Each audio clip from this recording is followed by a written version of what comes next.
Welcome to Rappaport Connect's Alumni Spotlights, where we interview notable Rappaport Foundation alumni. My name is Sean Horrigan, and today we are joined by Rappaport Urban Scholar and Needham, Massachusetts Deputy Town Manager, Katie King.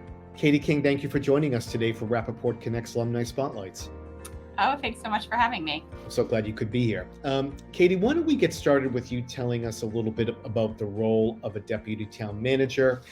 And can you tell our viewers and listeners a little bit about what your typical day might be like? Sure. The typical day is that every single day is completely different. It is one of the things that I love most about my job. But most of my time is spent in a few different areas. I oversee about a third of the town departments, so park and recreation, health and human services, planning and economic development, our building department, and our town library. So I spend a lot of time with those department managers, supporting them, making sure they have what they need to succeed in their jobs. And then I'm also doing a lot of policy development. We have a 5-member elected select board. They set the policy priorities for the town. So I spend a lot of time working with the town manager, shepherding those goals. That might be policy development, it might be program improvements, it could be budgeting. So it's a lot of different things every single day. Now, is a deputy town manager elected or appointed, and what are the differences between a city and town government? Sure. In Needham, the deputy town manager is hired by the town manager, and the town manager is the only position that is appointed by an elected board. So, I've had the opportunity to work, obviously here in Needham, but also for the city of Boston. So I have experienced kind of both forms of government. And I'd say there's some similarities and some differences. It really comes down to the timeline and the calendar for decision making. So in a town, the legislative branch town meeting usually only meets once or twice a year. And so from a staff perspective, we're working all year long to make sure that policy adoption and budget appropriation votes that town meeting has to vote on, that they're all ready for those 1 or 2 times in a year. That's compared to Boston, strong mayor, city form of government. The council meets every single week. So there's really kind of these trade-offs between if the decision making is decentralized versus centralized and how nimble the process can be. There are definitely pros and cons to both versions. There's not a right one. So it's really more about what's the right fit for the community and making sure the governance structure matches the needs of that municipality. Can you share a little bit of what you did with the city of Boston? Sure. I was in Boston for 6 years. I ultimately left as the mayor's director of intergovernmental relations. I had the honor of working for Mayor Thomas Menino and Mayor Marty Walsh. And in my role, our department really oversaw the mayor and the city's relationships with all of the other elected officials that represent Boston, which is a lot. There was 13 city councilors, 27 members at the State House between reps and senators, county officials, federal delegations. So our office was really the liaison between City Hall and all of the other levels of government, making sure we could be clear about the city's needs and policy priorities, and trying to work kind of across elected officials at every level to accomplish the goals of the city.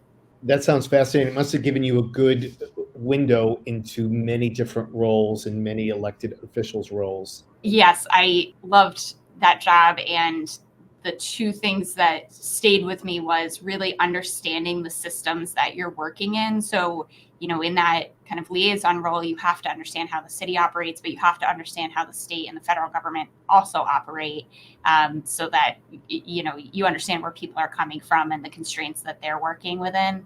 But also in that role, I was a generalist. I knew a little bit about a lot of things, but I really got to work with the content experts in the various city departments on whatever the issue of that moment was. And so, talking with public works staff or public health staff, or the city has an archaeologist, learning what they do hearing their passion and being able to translate their day-to-day to policymakers was so motivating. And it actually, I think, led me to the role I'm in now, to kind of have a high level view of what is going on across town, but relying and being motivated every day by the staff that are doing kind of the deep work in their respective areas. It sounds like the perfect training ground for you. Now, tell us a little bit about Needham and what makes it a great place to live.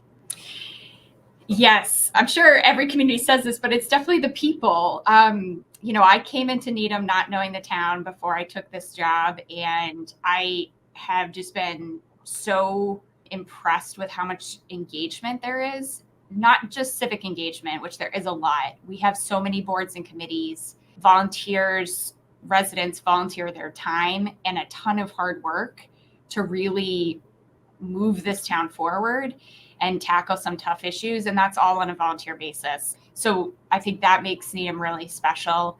And that translates outside of government also. There's really strong social service nonprofits in town, volunteer-based community organizations, cultural groups, faith-based organizations, just all of the different ways that people can connect with each other, care for each other. I think it gives Needham a sense of cohesion that I think is incredibly valuable. Katie, how is Needham addressing the housing crisis that is being faced by so many communities across Massachusetts in this country? Yes, housing is definitely top of mind for Needham, I think, for all of Massachusetts. We completed a housing plan last year that did an analysis of what is the state of housing in Needham and what is the need. And the conclusion of that, the short version really is that there is not enough housing in terms of a variety of housing types and at various price points. So diversifying the housing stock is certainly a regional challenge, but it's a concern and a need just within Needham itself. So like every other community right now, rezoning for multifamily housing to comply with the MBTA Communities Act is certainly top of mind. Needham is working hard on what the vision for Needham will be for that rezoning. But I think it's so much more than that one rezoning effort. So in Needham, we have a housing authority that's working very hard to secure funding to redevelop one of their existing properties, both to improve the condition of the housing for the residents, but to add additional units to address a wait list that we have. Needham has recently expanded our accessory dwelling unit zoning bylaw to allow folks to kind of have within a single family home more of, say, an in-law apartment that they could lease out. So there's big policy changes like that, but we also do small efforts. We have a small repair grant program for folks who are seniors or disabled with limited income. And we provide funding to help them make changes, particularly life and safety changes, so that they can stay in their homes. So I think it's a really large challenge. There's no silver bullet. So we are taking a multi-pronged approach to try to address the needs across Needham. Well, it sounds like you guys are doing quite a bit to address those challenges. What are some of the issues that are other issues besides housing that are top of mind for your constituents? Yeah, three big ones come to mind in addition to housing. Education. Needham just places a huge value on education, both in terms of as a portion of the town's budget, but just broadly, it's a core value in this town. And we have major school building renovation projects that need to happen in the near and mid distant future. So that's definitely top of mind in the community. Climate change, also top of mind. Needham's experienced really historic levels of rain and storms that bring kind of high volumes of rain in a really short time frame. And so we've had residents grappling with how to protect and preserve their own properties. On the town side, we're also making sure that our infrastructure can support the needs to make sure we have water and sewer working at all times and providing a safe environment. And the infrastructure challenges that climate change has already started to bring and will continue to bring is really top of mind. And I would say the last thing is really the idea of belonging. Needham's population is growing. It's ever changing. That's always been true. And as I mentioned before, we have really a strong sense of pride and a strong sense of community. And I think the question is, how do you make sure that that continues as the population changes and grows? Katie, tell us about how you learned about the Rappaport Urban Scholarship Program and what your experience at HKS, Harvard Kennedy School, was like. So I was reflecting on this question. In Boston City Hall, I think I always was aware of colleagues who were alums of the Urban Scholar Program, and they were people that stayed with the city. They might have changed departments or roles over time, but it always would come up at some point in the conversation that they had had that opportunity. And so there's a bit of a legacy there of this opportunity being out there. I never ever thought about it for me until the person who was the urban scholar the year before me picked up the phone and called me and said, I'm an urban scholar. I'm having this kind of once in a lifetime opportunity and experience, and I really think you should apply for next year. So I think, we talk a lot about like mentorship, but really sponsorship, like somebody going out of their way to say, like, you really need to think about this. And I don't know that I would have applied if that call hadn't have come in. So that is how I heard and learned about it and then took it seriously for me. My experience at HKS was, I'm trying to think of every positive adjective.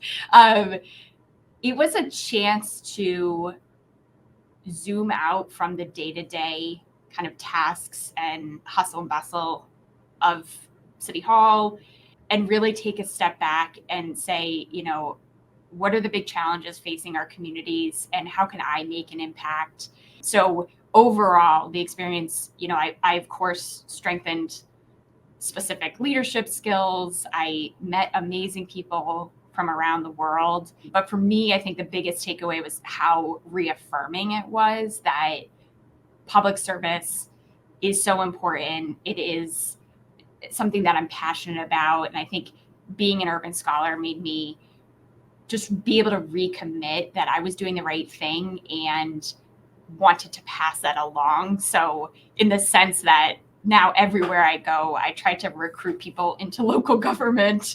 If people are already in local government, I try to figure out how we can keep them and grow them and promote them. And so I had that passion when I was doing the work in Boston, but the year away at HKS just gave me a chance to reflect on it in a way that I hadn't had a chance to before. That's really wonderful to hear. I hear time and time again from urban scholars that the network that they built at HKS was just vast and wide and people from all over the world who many still connect with and work with and collaborate with. You mentioned a little bit about people who are interested in working in government. What advice would you give to somebody who is interested in a career in public policy or politics? Great question. I wish I had known about working in government long before I found my way there. So if somebody is interested in local government, I would say reach out to somebody already doing that job and ask them for coffee. I have found people in local and state government so open to meeting with anyone and having a conversation, sharing their experiences. It's such a rewarding career field, and I think that was not something that anyone had ever talked to me about. So I would say the first thing is, pick up the phone or send someone an email and just, even if it's out of the blue, ask them if they'd have coffee with you and just hear what the day-to-day is like and learn about, if it feels like the right fit. Well, that's great advice. Katie King, thank you so much for joining us today and sharing your wisdom and your experiences. They're really invaluable and great to hear. Thank you so much, Sean. Like I said, being a Rappaport fellow was a complete gift, and I'm so thankful for it. So I hope it motivates somebody who didn't think of themselves as a possible scholar to give it some real thought. I'm sure it will. Well, thank you again, and we appreciate your time. Thanks so much.